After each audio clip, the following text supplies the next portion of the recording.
the vault, high atop the pastoral center of the Diocese of Camden, you're listening to Talking Catholic.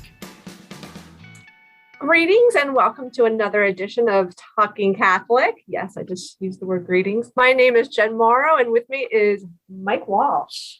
Hey, Jen, how are you today? I'm great. How you doing, Mike? I'm all right. We are, to our listeners, I will, as usual, apologize for the fact that we're recording on Zoom, but one of our guests is making our life miserable, so we have to do this via Zoom. But we'll get to that in a second. But she makes my life miserable all the time, so it's not that big a deal. But this is a good week. We just put out another edition of the Catholic Star Herald, of which you are the managing editor. It's a beautiful one this week. It's very much November focused.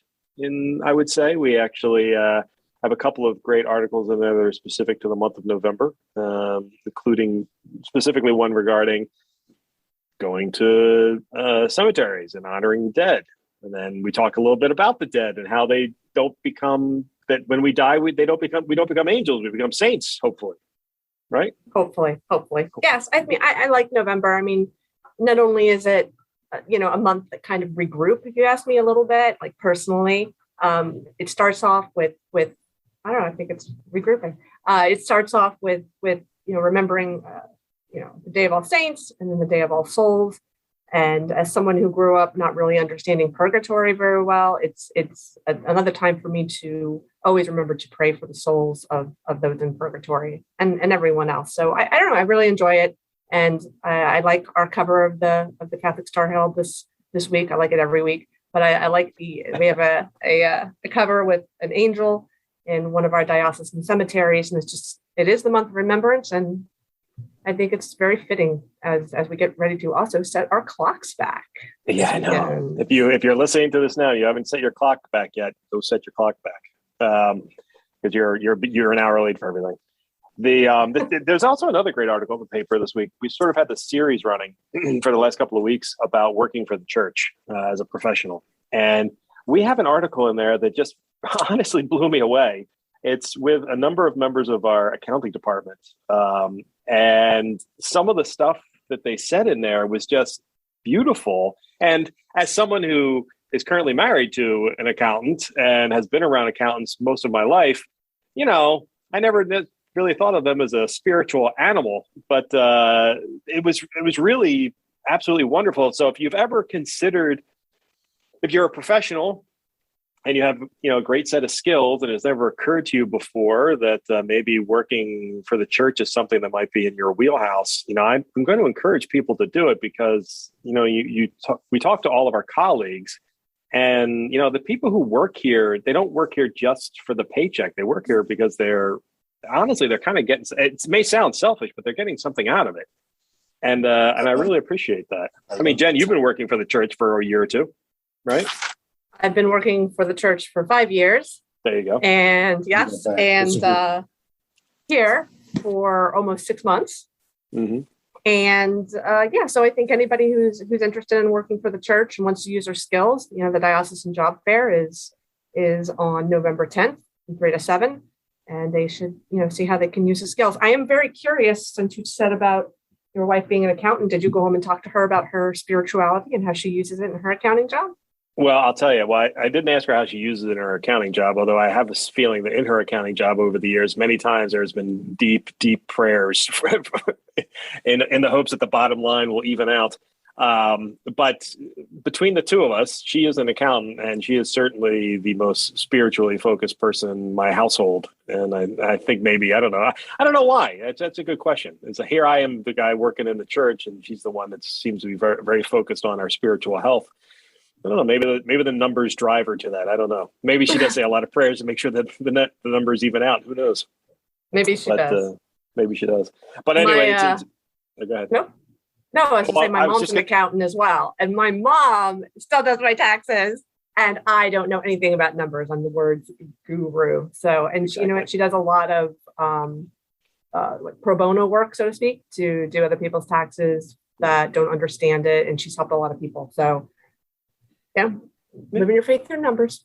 Yeah, so it's a great edition this week. So every Star Herald edition has a lot to offer into it, but this week's, as it has been for the last several months, has a lot to offer a lot of, we talk about the Synod again, and there's a great article from Father Rocks talking about his view of the Synod.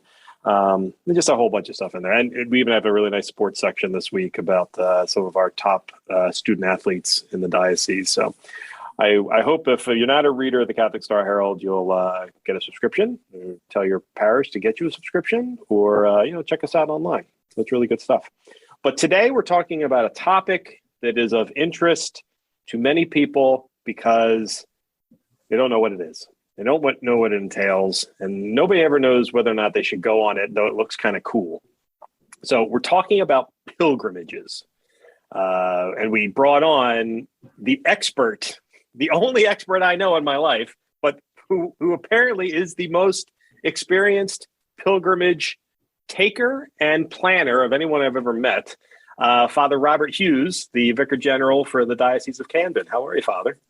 I'm very well, Mike. Thanks for having me. And now now Father Hughes was on a couple of years ago when it was me and my co-host Pete Sanchez back then. And we talked about pilgrimages a little, and I didn't want to put this all on him again. So we brought someone, I guess you could say that the miracle of the pilgrimage brought her to us is maybe why we should have her on. But Donna Ottaviano-Britt, who's been on the podcast many times, actually got her job here based on a pilgrimage. So Donna, welcome, first of all. Thank you, Mike. It's nice that you refer to me as a miracle. It's great. And it's actually recorded. I'm going to keep that. Yep. Yeah, you should make it your ringtone. Donna Ottaviano-Britt is a miracle. But actually, so one of the reasons we're doing this is Father Hughes actually has offered many pilgrimages over the years in the Diocese of Camden. And I'm actually going on one, my first one ever in February, and I have no idea what to expect. But I guess maybe the first question is a question I'm going to steal from Jen, Father, which is, what is a pilgrimage and how does it differentiate itself from vacation? Well, the first thing is that you have already been on many pilgrimages, because a pilgrimage doesn't mean getting on a plane or in a bus or in any vehicle to go anywhere necessarily. A pilgrimage is traveling to a location on purpose to worship God. So you do that every single Sunday when you go to Mass, and any other weekdays perhaps that you might go to Mass, and the many activities that you cover for the diocese and coordinate with the communications for the diocese. So pilgrimage is both a mentality or a thing of our mind and our hearts and of our bodies. So you can sit in your easy chair and make a pilgrimage by contemplating a location and thinking about what happened in that place. So at Christmas time we all make a pilgrimage. You look at a nativity sitting on the mantle of your living room, and you're transported to Bethlehem. And you contemplate the mystery that unfolded there. Right from your couch or your easy chair, as I said. But traditionally, a pilgrimage is a commitment that somebody makes to go to a particular shrine or a set of shrines, for the purpose of deepening their spirituality. Often they start it as an act of penance, to be mindful that we make this travel as a sacrifice, to show to God that we appreciate his love for us and want to return that to him. And what makes a pilgrimage different from a tour is the fact that spirituality is part of it. So, making sure that you're preparing for it, and that the spiritual activities that take place during the course of a pilgrimage all transform it from a tour into an event that is far deeper. So let's talk about, just sort of to get this right out in the open right now, there is a pilgrimage that I'm going to be on, thankfully. And it's going to be in February into March. And people could sign up for it now, as a matter of fact, if there's a few more weeks to sign up for it. Can you tell us a little bit about what that pilgrimage is like? As I told Jen when we were speaking about it before, this is the granddaddy of pilgrimages, in my opinion, because the opportunity to go to the Holy Land is something that every Catholic, really should take advantage of in the course of their lifetime if it's possible, because we travel to the place where Jesus walked, and we celebrate the places where the birth, the life, the suffering, death, and resurrection, of Jesus took place. So the core mysteries of our faith are celebrated in the Holy Land, and the opportunity to visit those shrines and the auxiliary shrines that surround them, really do give us a far deeper understanding of the mysteries of our faith, and and open the scriptures for us in a whole new way. And then this particular pilgrimage has an extension from you can go to the Correct. Holy Land into Italy as well, right? Correct. On the return trip from the Holy Land, those who wish can have the opportunity to spend 2 days in Assisi and 4 days in Rome, and that would include an audience with the Holy Father, tour of the Vatican Museum, lots of good pasta, and some quiet time in Assisi. That's wonderful. I was actually speaking to our colleague, Kevin Hickey from Catholic Charities, Executive Director of Catholic Charities, and he was telling me that Assisi is one of the most beautiful places he's ever been to, and it's actually one of the few places he's ever thought about retiring to. He could actually see himself living there because it's so idyllic in his mind. Is that I actually don't. I know very little about Assisi other than its connection to Saint Francis. Is it a typical Italian city, or is it a little different? It's a small city. Saint Francis and Saint Clare of Assisi, and Carlo Acutis, Blessed Carlo Acutis, is interred there. But it's a medieval city, so it's a well-preserved medieval city. So it is very, very peaceful and quiet, and it's not like Rome where you have the hustle and bustle of all the traffic and the people. So it is a very peaceful place when you go there. If you're down in the lower, where we stay at the hotel is down in the valley in Santa Maria dei Angeli. That's a little bit busier, not by much, but it's a little busier. And then you make the ascent up on the mountainside for Assisi, and so you're getting away from everything. Yeah. Now, Donna, you have actually been on this pilgrimage. You were on it several years ago. I think, if I'm not mistaken, the lot of you just barely made it out of Italy alive because the pandemic was hitting shortly thereafter. If I remember. When we were there, that was 2019. The northern part of Italy was already locked down. You couldn't go there. They couldn't come out of there. So we were tooling around and exiting Italy, and we thought, okay, let's see if we can make it to Newark and get home. Wow. And will they quarantine us in Newark? So we just sort of skated right on out of there. So it was a relief to get home. So you were on this very pilgrimage, roughly, and what did you think of it? Like as someone who hadn't been on this before, like what particularly stands out to you? So I had been to Rome before, right, as a trip, as a vacation years ago. But the Holy Land, to Father's point, if you get a chance to go to the Holy Land, like Mike, you're going to get to go now, right, this February. It's literally, you walk through the gospel. Every story that you've heard, you go to all those places, out on the Sea of Galilee, Mount Tabor, where Jesus was born. I mean, all of these places. I will tell you, I think the trip to the Holy Land really does, it changes you and it changes your spiritual life, having been to those places. Yeah. Wow. How so, Donna? I think because, and I think as Catholics, I'm cradle Catholic, is thinking about, I believe all of these things, right? I know these things. I believe in all of these stories. You could not dissuade me that they're not true, but to actually be there and to walk the same places that Jesus walked, that Mary walked, the apostles, John the Baptist, it's just, you're like, oh, I'm where they were, so there was really something very holy that sort of penetrates your soul. I know it sounds hokey, Mike, you're going to think. I hope you have the same experience when you go. I think it's unlikely. I know you. No, Mike's going to get a spirituality by going on this pilgrimage. Oh, wow. So mean and yet so true. Wow. Yeah. But I really think that like Jen, like the question you're asking me, it changes it. It just gives you a whole different way to think about the Holy Land and to think about the Gospels. Yeah, I've heard so many times. Okay. Jen, before you go any further, I actually feel bad for our listeners because I should have mentioned something before. We're going to be talking a lot about pilgrimages, and Father Hughes really is a coordinator of many of them. And I just want you to know that if you would like to, we'll have this in the show notes if you're listening to the podcast.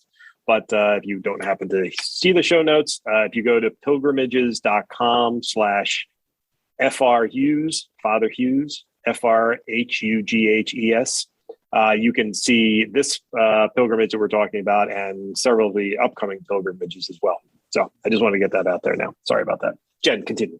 No, and this pilgrimage is February 17th to the 26th to the Holy Land, with the possible add-on from February 26th to March 3rd to Assisi and Rome.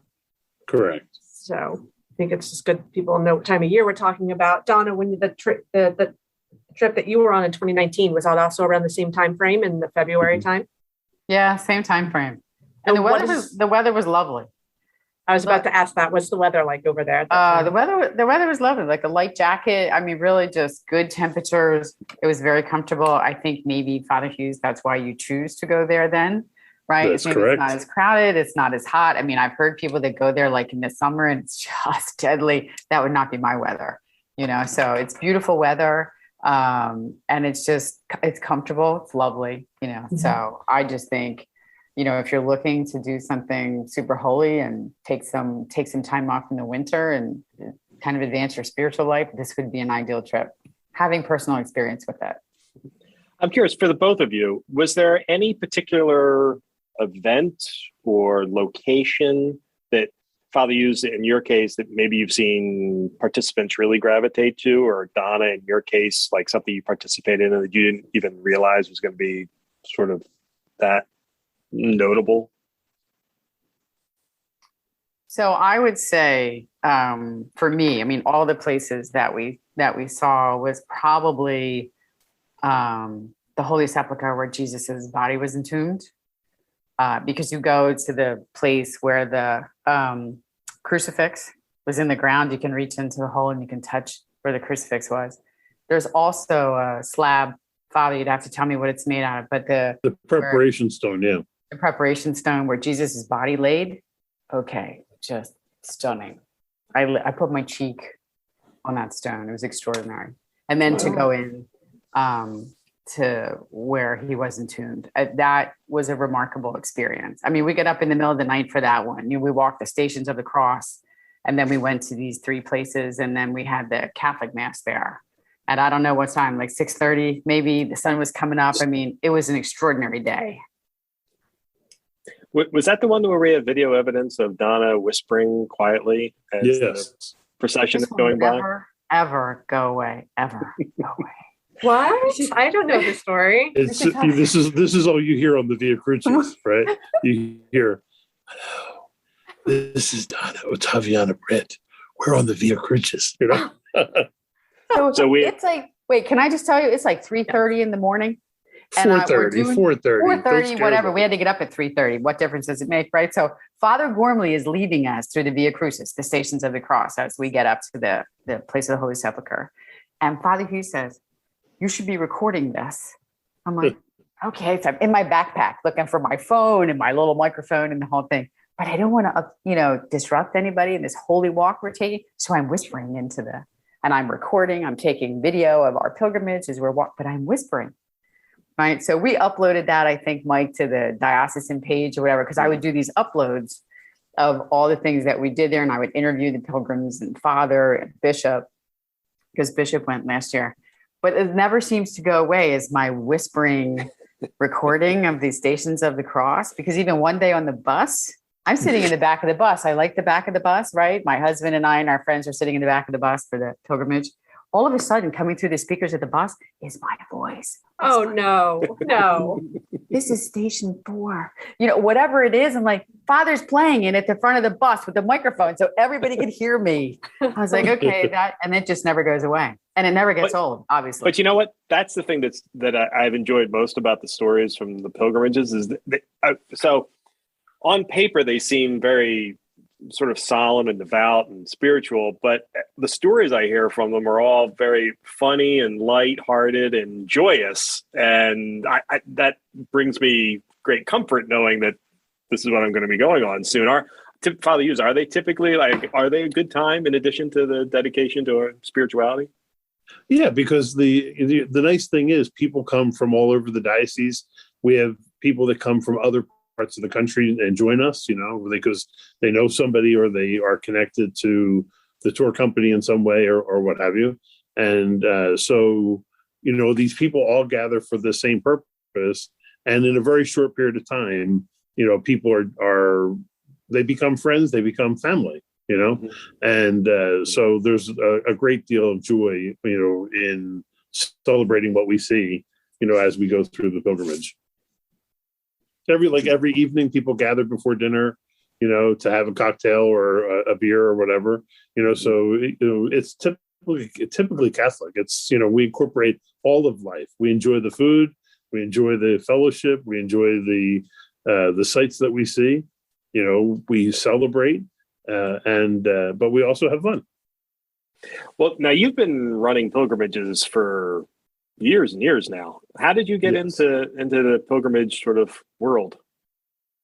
Well, I mean, I jokingly say that my family must have been tinkers in Ireland, because the Hughes side of the family in particular loves to travel.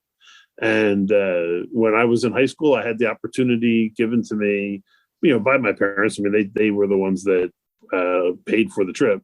But through Paul VI High School, we went to Switzerland, Austria, and Germany. And,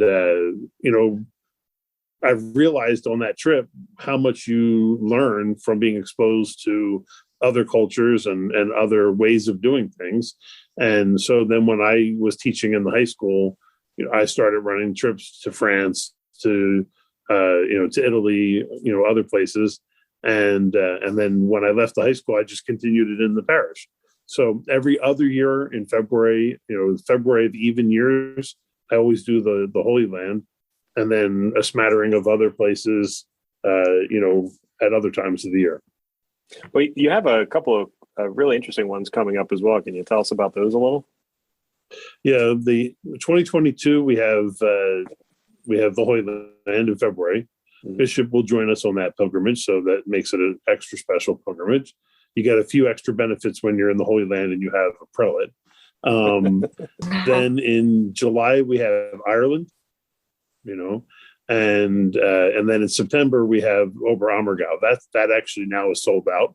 But the pilgrimage to Germany and Oberammergau. And then I was just going to say, can you explain what Oberammergau is? Yeah, Oberammergau is the Passion play that takes place every 10th year. It was postponed in 2020 because of the pandemic, and the town is celebrating it in 2022. So it runs from the end of the first week of May to the end of the first week of October. And they present it's a 5-hour, 6-hour play that, presents the, life and passion, death, and resurrection of Jesus. And the town is famous for it, right? I mean, this is a famous. Absolutely. Yeah. Yeah. They began celebrating it as a promise to God that the plague wouldn't affect their town. They said that every 10th year, the people would tithe, they would give up their salary in order to put on this performance.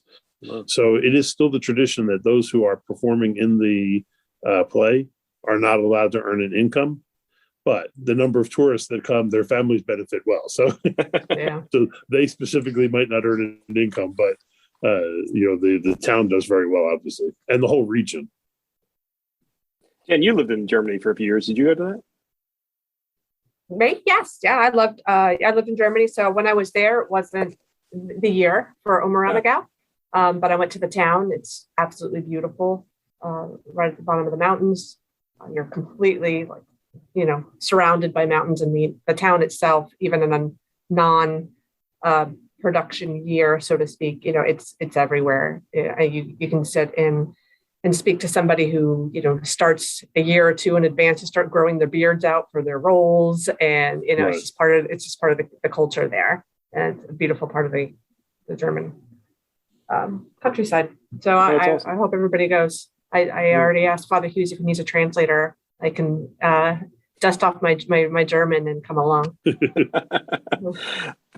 then you have, I think there's one more pilgrimage scheduled. In 2023, we have Alaskan cruise, which is an interesting perspective, in the end of July, beginning of August. And we also have In the Footsteps of St. Paul in October, the second half of October. And that is a visit to Turkey, not to Istanbul, but to a lower part of Turkey. And then throughout all of Greece, including a cruise. The cruise part of it takes you to Turkey, so you can visit the House of the Blessed Mother and a few sites in Turkey. And then it goes to Santorini, Patmos, and Mykonos, and then back to Athens. I may have to save up my money for that one. Well, it's funny hearing about the Turkey location. I was having a conversation with Jen just a few days ago, and she was debating whether or not she took an individual pilgrimage to Turkey, is how you described it? I think it was at the time, 10 years ago, it was a lifelong dream of mine to go to Turkey. And I guess that's where we're talking about is, and this actually led to the question for Father Hughes, whether a trip is a pilgrimage or a trip can become a pilgrimage. Because the reason I went to Turkey, I went to Istanbul to see the Hagia Sophia. Did I pronounce that right? Yeah, Hagia Sophia. Okay. Yeah. I had learned about it in college in an art class. I'll never forget it. I opened up the book and there it was. And I knew at that minute I had to see it. So fast forward about 15 years and my husband and I just got married and found out we were going to Germany. And so I'd been in Germany for about 2 months and I got on a plane to Istanbul, which is not usually it's not usually the first place that people say they're going to go when they move to another country. And I ended up in Istanbul during Ramadan, which also was not planned. I just, got on and I it was a beautiful experience. And that's why, it started as a trip and it turned into a 4-day, one of the most spiritual experiences of my life, just experiencing my faith through maybe even the eyes of, a different faith celebrating Ramadan, and I remember when I first got there, as soon as I hit the ground running, I went to the Hagia Sophia and went on a tour. And then I sat there for probably about 6 hours in the corner, just journaling. And the same tour guide came by at least 3 times. And then he came and sat down next to me and said, "What are you doing? Why are you still here?" And I explained I'd wanted to see this my entire life. And I just, meanwhile, you hear the call to prayer going off. And then at night I would sit on the roof. It would look right over the Hagia Sophia and the Blue Mosque. And I would watch everybody going to mosque to prayer and think about our holiest seasons, think about Easter, think about how we all go to church for Easter, and just really, it made me think a lot about our similarities and what we have in common.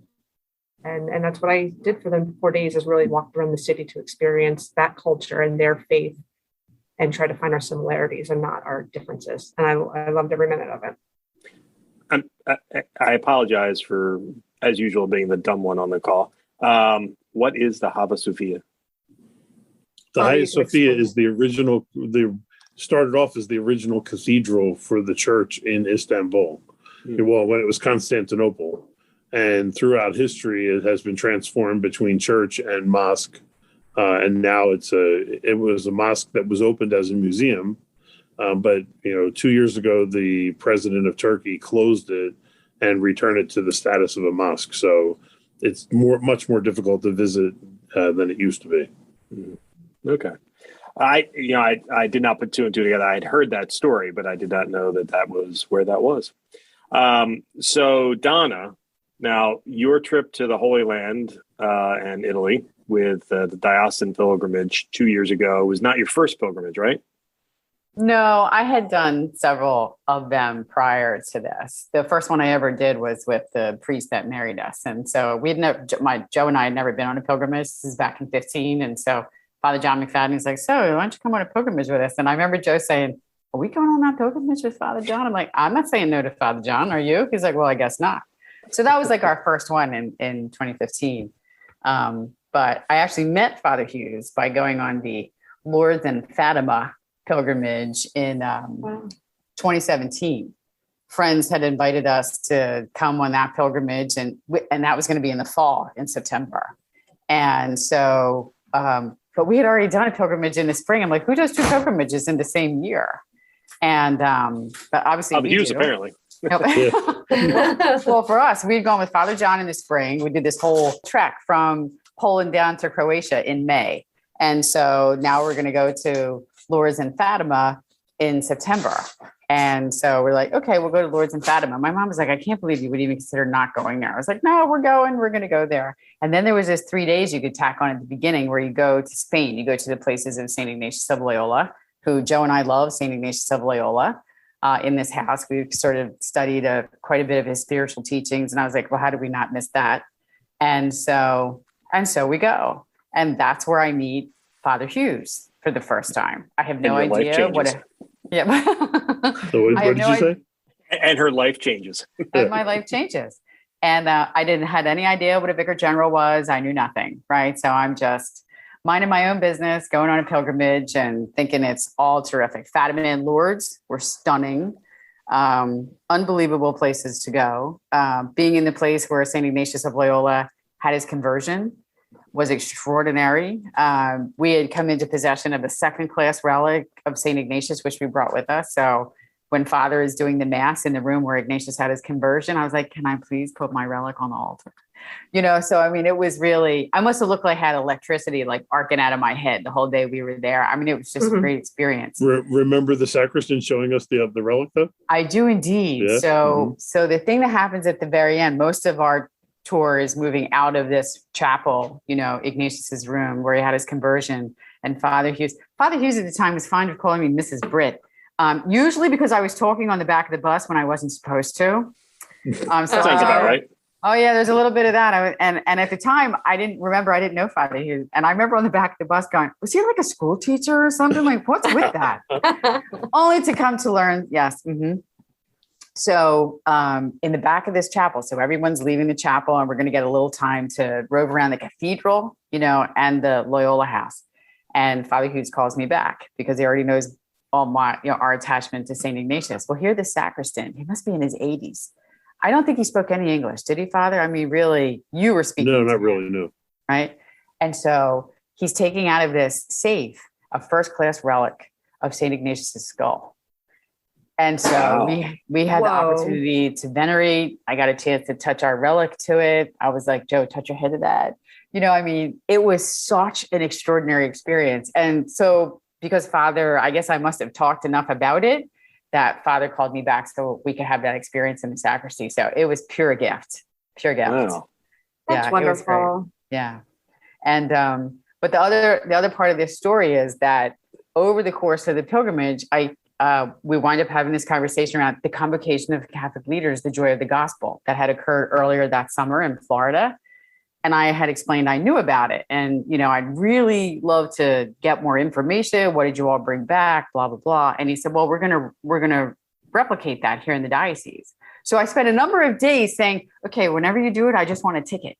I want to come. And Father Hughes is like, no, you can't come. No, you can't come. Okay, I don't really know him very well, but I don't know why he says that. But okay. So finally towards the end of the pilgrimage, I'm like, okay, I'm going to bribe my pastor so I can somehow get to this thing. I don't really know why you tell me I can't come. He says, well, I'd really rather you help us build it instead of just come as a participant. I was like, oh, okay then. So I thought, let me see how I can carve out some time. I had my job, I was working full time for a big company and I had covered 12 states. And I was like, okay, let's see how much time I can carve out. Well, by the time Father emails me a little bit later in October, we came home on October 3rd from that pilgrimage. I realized I am going to be laid off from that job. I'd been there 30 years. So by the time Father and I are talking, I'm like, I think I'm going to have a little more time than I thought. And hence, here I sit.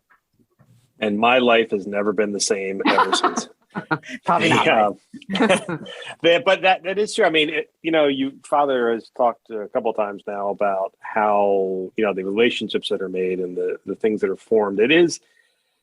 So before I took this job, I knew what the Holy Spirit was, but I had never actually recognized the Holy Spirit's action in my day-to-day life or in the day-to-day life of an entity before. And what I've come to learn being here and associating with Father Hughes is the Holy Spirit does a lot of work in the Diocese of Camden about putting people in just the right spot at just the right time.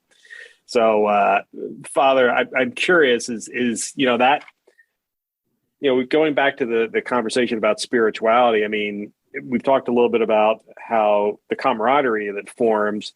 Like, what are those moments in a pilgrimage that seem to be particularly spiritually benefiting, that occur spiritually, that people really seem to gravitate towards or be affected by on these pilgrimages? It depends. I mean, when you're at a site and you're listening to the explanation from the guide, obviously that begins the reflection on whatever the mystery is or whatever the aspect of spirituality might be.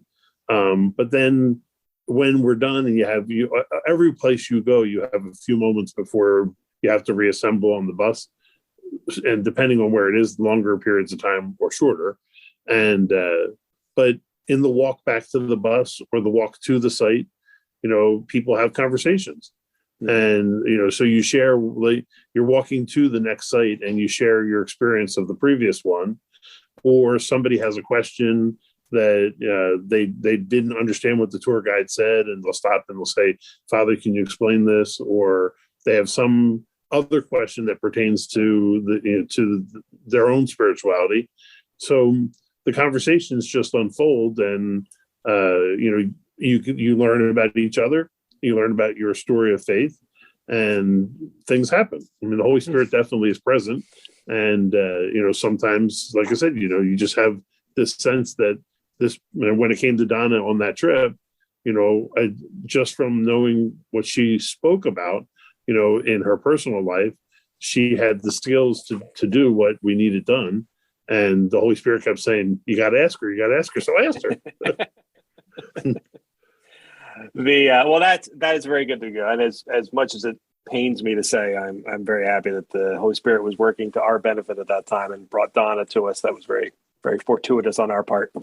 Now, so we've talked a little bit about the spirituality. We've talked a little bit about the travel. Now, here's the important part: the food. So, I would imagine that going on a pilgrimage, you are definitely, and I use this term without any prejudice, you're eating native. So when you go to the Holy Land, you're going to be eating the food of the Holy Land, right? You're not stopping at a lot of McDonald's along the way, is my guess. Well, they do now have McDonald's, but technically they're not allowed to have McDonald's. Oh, okay. So yeah, you're not stopping at McDonald's. Right. No, in the Holy Land, the cuisine is different than any other pilgrimage you take, because the national rules about kosher are in place in hotels. So, in the morning time at breakfast, all the meals, all the breakfast and dinners are always buffets. Mm-hmm. And so in the morning, the buffet has typical things, oatmeal and cereals and bread and, cheeses and, yogurt and fruit and eggs and all that kind of stuff. But you're not going to find bacon. You're not going to find sausage because they don't eat pork products, Mm-hmm. But in addition, they also cannot combine meat and dairy. That's one of the rules of kosher. So in the morning, you can have cream in your coffee, right? In the evening time, when you come for dinner, you'll find meats and vegetables and bread and things like that. But you'll find no dairy. So there's no cheese, no cheese platters. And if you ask for cream for your coffee, they will not bring it to you because they can't serve cream, when there's meat in the area, So the only exception is, everybody always looks at this.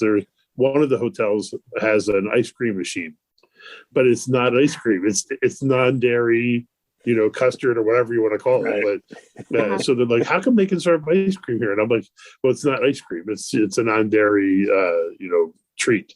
And and then for lunch, because people don't speak the language, it's really not easy to go out to lunch on your own.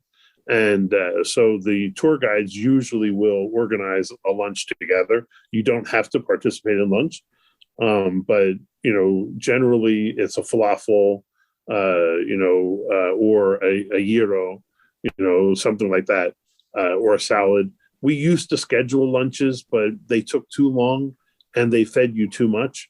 So it was beyond what Americans could do, because hospitality is extremely important to both Israelis, but even more so to Palestinians. And we would go to these Palestinian restaurants for lunch, and they would put way more food than an American would eat for lunch on the table, and then be upset when it wasn't eaten. So I said to the company, I said, we can't keep doing it. I mean, I feel my heart breaks, because these restaurant owners are in tears because they think we didn't like their food. It had nothing to do with that. It's just, you can't put out chicken and goat and and all these different roast meats and expect people to eat it all. Just was way too much. Yeah. And then go for a long walk to the next destination. Right. Yeah. No, you get on the bus and fall asleep. Oh, or that. Yeah. And what is a typical pilgrimage day like, Father, in the Holy Land? In the Holy Land, it's pretty intensive in the sense that breakfast is usually between 7 and 7:30, and then by 8 o'clock you're out on the road, and you go pretty well until about 1 o'clock when we stop for lunch. There's stops all along the way, but stop for lunch, and then from 2 till about 6 o'clock, you're back out at the various sites. And then between 6 and 7, you ride back to the hotel. Dinner's at 7:30, 7:45, and then, like I said, people will sometimes come down for a drink beforehand or a drink afterwards. But 9 o'clock, you're in bed because you got to get up the next morning. Yeah, and you're tired. Yeah, you're tired. Those are long days, long good days. Yeah, and on the bus, on the bus, we have periods of prayer. So we'll in the morning have an opening prayer. At some point where there's a little bit longer stretch of time, we'll do the rosary, things like that. And but it's hilarious because you look back and all you see are heads tilted back, and you hear a few people snoring, but well, as long as they're getting their naps in with their steps.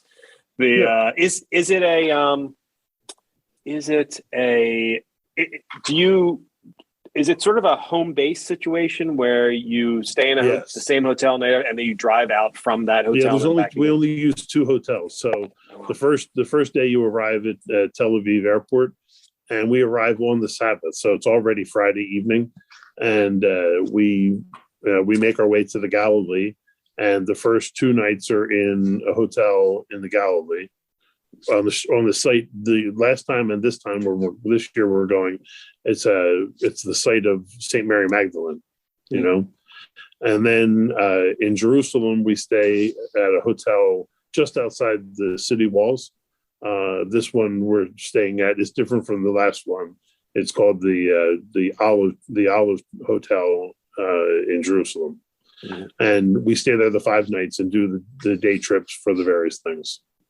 Okay. And then the same in Rome and Italy, or in Assisi? Right, Assisi, 2 nights in one hotel, and then 3 nights in Rome. Okay. Well, I will tell you that I am very excited about this because I've never been anywhere. Although I also have a great deal of trepidation for 2 reasons. I'll be going solo, so I'll be leaving my family at home. So obviously I have a little trepidation about that. But also, as we've established many times over, I am an introvert and incredibly jaded. So this is going to be quite an experience for me.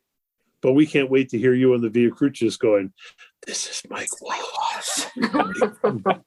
There's one thing we know I'm not going to be. It's quiet.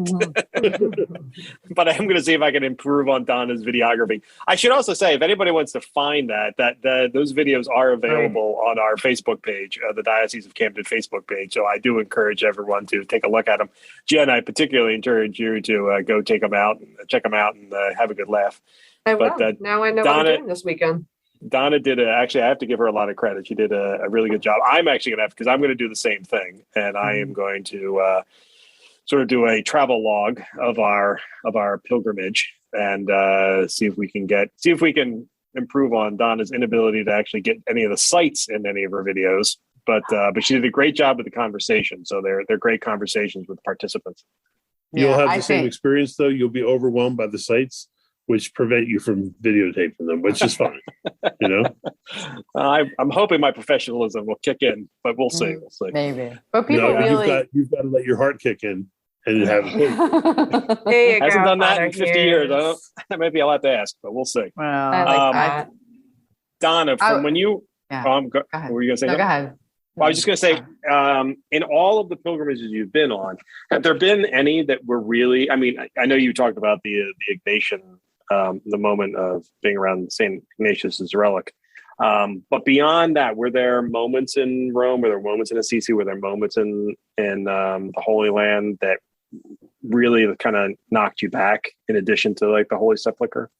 Well, you know what's interesting? The one thing that I would say is when we were on the Sea of Galilee, you know, and there certainly is some fun stories around the Sea of Galilee and how I managed to salt it, because I always thought it was salty, and Father Hughes taught me that it wasn't. So I threw salt in it while we were there that day just for fun. But they take you out on this boat, right? That's similar to the boats, I guess, that they used at the time. So our whole tour is on there, and they take you out in the Sea of Galilee. And they hadn't, when we were there, I don't think for a couple of days they had been able to take the boats out because of the weather. right. The day that we went was utterly spectacular and beautiful, and not windy, and it was sunny. The birds were out, and what they do is they took us out, where, Father, I guess to the middle or somewhere Just out about, far yeah. enough, and they turned all the engines off and they just let us sit in the quiet. What a way to sort of think, wow, this is where, you know, Jesus was, this is where the apostles were, this is where they fished. It was just an extraordinary experience on the Sea of Galilee, is to be there in that kind of quiet. Because we were a very excited pilgrimage group. They had played music. We danced on the boat. Do you remember all that, Father? All the dancing that was happening on the boat, right? And two of the CFRs were with us, Sister Agnes and Sister Kiara.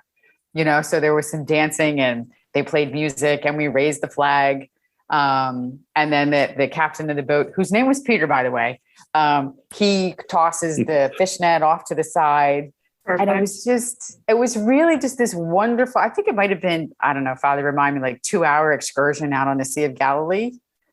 At most, yeah. A Yeah. little bit less. So, but then when they turned off the engine and we all just sat there, it was beautifully quiet. And the one thing I'll tell you about that story is Marianne Gilbride, who also works for the diocese in development. She was on the same trip, and she didn't know it till she got home later. And she's looking at her pictures. She actually caught the picture of a bird in the sun.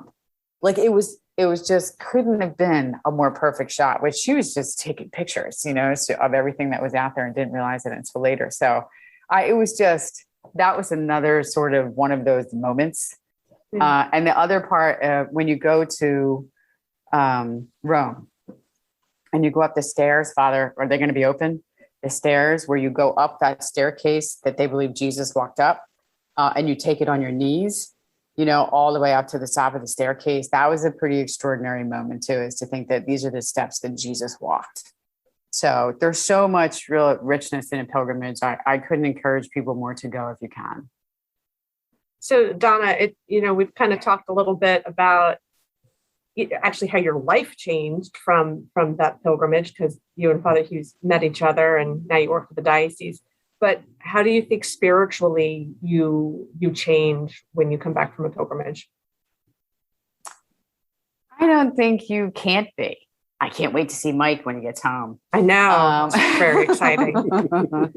But I really think from a spiritual perspective, if I think it's deeper, I think it's stronger. I think you have just this greater faith that you want to be devoted to. This whole idea that we're called to holiness and called to sainthood. There's a part of me that changes. You're like, no, I really want to be holy. You know, I really hope someday I'm a saint, you know, in heaven. I'm never going to be one of the canonized versions, you know, but I don't need that. But I really want for God to think that, you know, I lived my life as saintly as possible. So I think those are some of the shifts that can occur internally in you when you take a pilgrimage to these kinds of places. So the first pilgrimage I went on was also to Assisi with our parish priest at the time. And I think how I came back changed is, and I spoke about this a second ago with Turkey, but again, that universality.